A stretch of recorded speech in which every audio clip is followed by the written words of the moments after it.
আসসালামু আলাইকুম। সবাই কেমন আছেন? আশা করছি সবাই ভালো আছেন। সবার রোজা সুন্দর যাচ্ছে। আলহামদুলিল্লাহ আমাদেরও খুব ভালো যাচ্ছে। তো আজকে আমাদের ৩য় রোজার ইফতার। এই যে রেডি করলাম। তো এখানে যে কিছু ইফতার আছে। হঠাৎ করে আমাদের ২ জনের আয়োজনে আমাদের ২ ভাই গেস্ট চলে আসছেন। আজগর ভাই আর লালন ভাই ওনারা আমাদের একই হোটেলে উঠেছেন। আসলে রিজিক কিসমত সবই কিন্তু আল্লাহর হাতে, তাই না? ভাইরা রিয়াদে কাজে এসেছেন, এখান থেকে মক্কা মদিনায় ভিজিট করবেন। তা আমরা যেহেতু একই হোটেলে আছি সে কারণে আমার হাজব্যান্ড ২ ভাইকে নিয়ে একসঙ্গে ইফতার করছেন। আমিও তো এখানে বেড়াতে এসেছি, পার্মানেন্টলি থাকি না, সে কারণে বেশি ইফতার আয়োজনও করতে পারি না। অল্প আয়োজনের মধ্যে আজকে ২ ভাইকে নিয়ে আমরা খাচ্ছি। তো ভাইরা সবকিছু একসঙ্গে মিক্স করে খাবে বলছে যে সবকিছু মিলিয়ে এই ছোলা আ কি বলে আলুর চপ, বেগুনি মানে এগুলো অল্প করে হোটেল থেকে কিনে আনা হয়েছিল। সবকিছু একসঙ্গে মিক্স করে নিচ্ছে, তার সঙ্গে মুড়ি দিয়ে খাবে। তো এই মিক্সটা কিন্তু আসলে খুবই টেস্টি হয় না? একসঙ্গে খেলেই কিন্তু অন্যরকম ভালো লাগে। আর বিশেষ করে রোজার মাসে যাই আপনার রিজিক কিসমতে থাকে না কেন একসঙ্গে খাবেন সেটা অনেক রহমত। রহমতের মাস সবকিছুতেই বরকত থাকে। অল্প ইফতার দিয়েও কিন্তু আপনি দেখবেন যে বেশ অনেকজন খেতে পারবেন। আর মানে আল্লাহর একটা বরকত থাকে কিভাবে যেন হয়ে যায়। কম হয় না। তারপর দেখা যায় খাবার বেঁচে যায়। এই জিনিসটা আমি সবসময় রোজার সময় খেয়াল করি। আর মানে কিসমতে মানে অনেক খাবার মেলে। মানে এত খাবার থাকে আর বিশেষ করে সৌদি আরবে মানে এইখানে বরকত বেশি। এখানে খাবার মানুষ এত অপচয় করে যে এত খাবার খায় সাউদিরা, ওরা কিন্তু ওয়েস্টও করে অনেক। বাংলাদেশে কিন্তু আমরা অনেকে খাবারও পাই না। আর ওইখানে কিন্তু খাবার নষ্ট হয় না। সৌদি আরবে যেমন বরকত অনেক খাবার আছে, কিন্তু ওরা অনেক খাবার খায় তার পাশাপাশি কিন্তু অনেক খাবারও নষ্ট করে। রোজার মাস, বরকতের মাস, যত খুশি তত খাও, কোনো হিসেব নেই। সেই কারণে হয়তো এই আয়োজনগুলো ওরা বেশি করে। তার পাশাপাশি কিন্তু ওরা অনেক দানও করে, অনেক খাবারও মানুষকে খাওয়াবে। আল্লাহর রহমতে এই সৌদি আরবে রোজার সময় কিন্তু কেউই না খেয়ে থাকে না। সমস্ত মসজিদে কিন্তু খাবার দেওয়া হয়। ব্যাচেলর ভাইদের জন্য অনেক সুবিধা। যাদের ফ্যামিলি নাই তারা মসজিদে গেলে ভালো ভালো খাবার পাবে।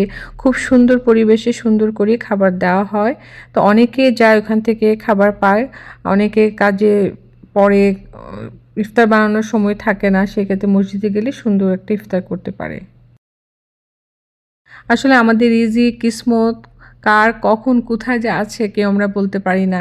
ইফতারের আগ মুহূর্ত বলতে পারি না যে ইফতার কি সহি সালামতে করতে পারবো, কি খাবো, কার সঙ্গে খাবো, কোথায় খাবো। দেখা যাবে ইফতারের আগ মুহূর্ত আপনার যেই চিন্তাভাবনাটা থাকবে সেটা কিন্তু চেঞ্জ হয়ে যেতে পারে।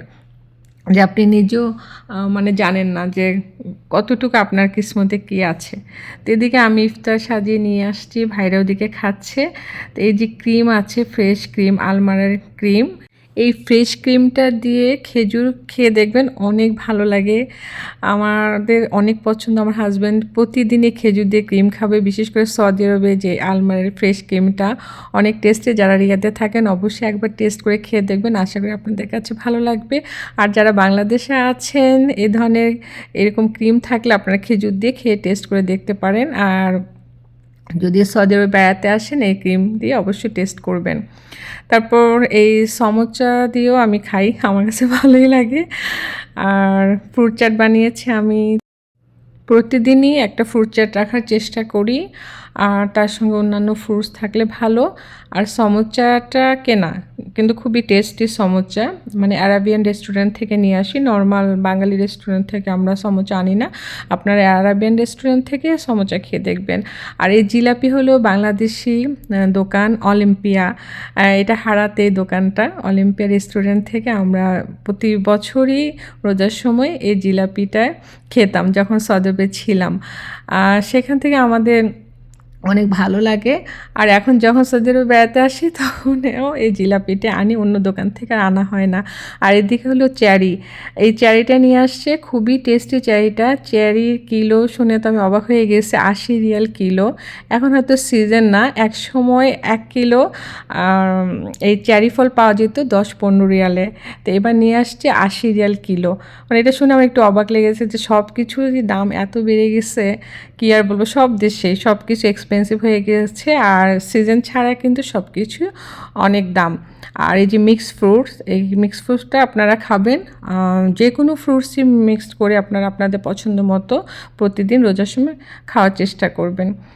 এই ফ্রুটসটা আমি বানিয়েছি কাঁচামরিচ, পুদিনা পাতা, ধনিয়া পাতা, বিট লবণ, স্বাদ মতো লবণ, তারপর এই তো ফ্রুটসের মধ্যে আছে আপনার পছন্দ মতো, এখানে স্ট্রবেরি, অরেঞ্জ, হ্যাঁ, এই আঙ্গুর, সঙ্গে কাঁচামরিচ দিবেন, মানে মিক্স করে বানিয়ে খেয়ে দেখবেন, খুবই ভালো লাগে। আর যদি ফ্রুট চাট মশলা দিয়ে করেন তাতেও আপনি ধনিয়া পাতা, কাঁচামরিচ, পুদিনা পাতা দিবেন। তা আলহামদুলিল্লাহ, এই ছিল আজকে আমাদের ইফতার। সবাই ভালো থাকবেন, আজকের মতো বিদায়, আল্লাহ হাফিজ।